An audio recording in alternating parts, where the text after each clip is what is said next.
आज से हम स्टार्ट करने जा रहे हैं numericals of electromagnetic field theory यानी ईएमएफटी के जो हमारे न्यूमेरिकल्स हैं वो आज से हम स्टार्ट करने जा रहे हैं। तो यहाँ पे मैंने पहला न्यूमेरिकल लिया है। अगर आप सिलेंड्रिकल कोऑर्डिनेट सिस्टम, स्फेरिकल और कार्टेशियन कोऑर्डिनेट सिस्टम के बारे में जानना चाहते हैं तो आप लेक्चर की प्लेलिस्ट में जा सकते हैं। ये अलग से लेक्चर, एक अलग से प्लेलिस्ट बनेगी इस न्यूमेरिकल्स की। तो पहला मैंने न्यूमेरिकल लिया है यहाँ पे, जैसा कि आप देख सकते हैं। ऑब्टेन द यूनिट वेक्टर, हमें यूनिट वेक्टर फाइंड करना है। अब आप जानते होंगे कि यूनिट वेक्टर क्या होता है। यूनिट वेक्टर मैं दिखा देता हूँ, बता देता हूँ कि यूनिट वेक्टर क्या होता है। ए कैप, इसका फॉर्मूला क्या होता है। ए कैप से इसे यूनिट वेक्टर को डिनोट करते हैं। कुछ भी हो सकता है ए की जगह।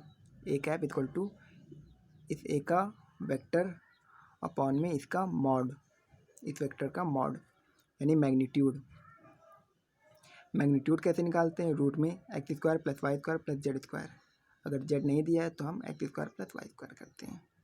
इसके बाद हम क्या करेंगे, जैसे क्वेश्चन में दिया गया है, find the unit vector, obtain the unit vector in the direction from origin, यानी ओरिजिन से हमें इस पॉइंट तक डायरेक्शन फाइंड करनी है। डायरेक्शन यानी कि यूनिट वेक्टर फाइंड करना है इन द डायरेक्शन, किस डायरेक्शन में, ओरिजिन से इस पॉइंट तक।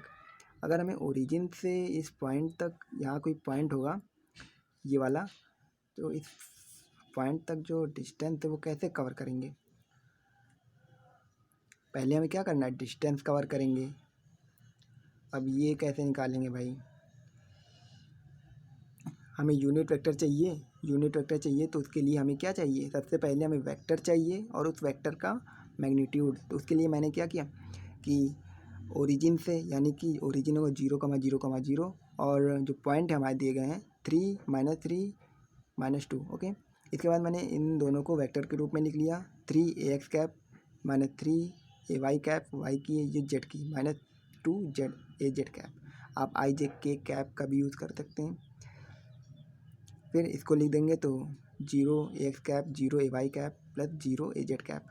इसके बाद मैंने क्या किया यहाँ पे कि इन दोनों की डिस्टेंस फाइंड की। कैसे फाइंड की,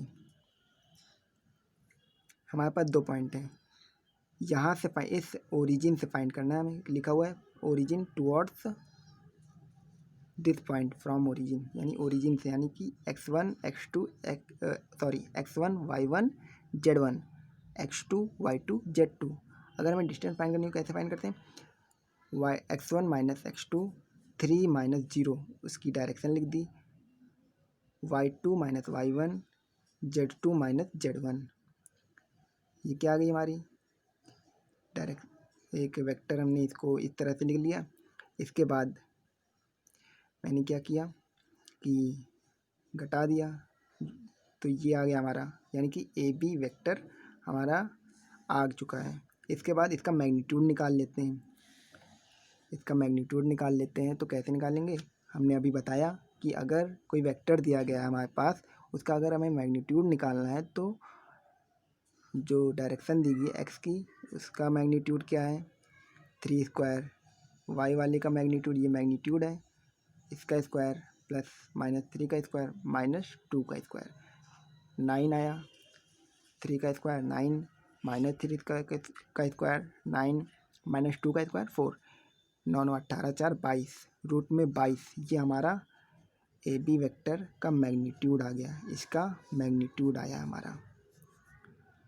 यानी हमने देखा कि अगर हमें यूनिट वेक्टर फाइंड करना था तो हमें क्या झंझट था, यही था कि हमें वेक्टर मिल जाए भाई और उसके बाद उसका मैग्नीट्यूड मिल जाए, जो कि हमें मिल चुका है। अगर हमारे पास दो पॉइंट दिए गए हों तो हम इस तरह से उसका वेक्टर फाइंड कर सकते हैं। अगर हमें पॉइंट दिए गए हों तो हमने इस तरह से फाइंड कर लिया। इसके बाद अब यूनिट वेक्टर हम आसानी से निकाल सकते हैं। यूनिट वेक्टर कैसे निकालेंगे, यहाँ पे देख सकते हैं आप। यूनिट वेक्टर मैंने इस तरह से लिख लिया, ए बी का यूनिट वेक्टर यानी इसका कैप इज इक्वल टू इसका वेक्टर अपॉन में इसका मैग्नीट्यूड यानी इसका मॉड। हमने वेक्टर फाइंड किया है अभी, यही लिख दिया मैंने यहाँ पे, जैसा कि आपको दिख रहा है कि मैंने यहाँ पे ये वेक्टर लिखा, इसका मैग्नीट्यूड हमने निकाला अभी रूट में 22। इसको हम इस तरह से भी लिख सकते हैं। ये हमारा आंसर आ गया। इसको हमने क्या किया, इसको हम इस तरह से अलग अलग कर लिए हैं। अगर आप चाहते हैं तो आप इसका डिवाइड भी कर सकते हैं, वो भी आंसर सही है और ये भी सही है। तो thank you for watching my video और अगला न्यूमेरिकल के लिए तैयार रहिए।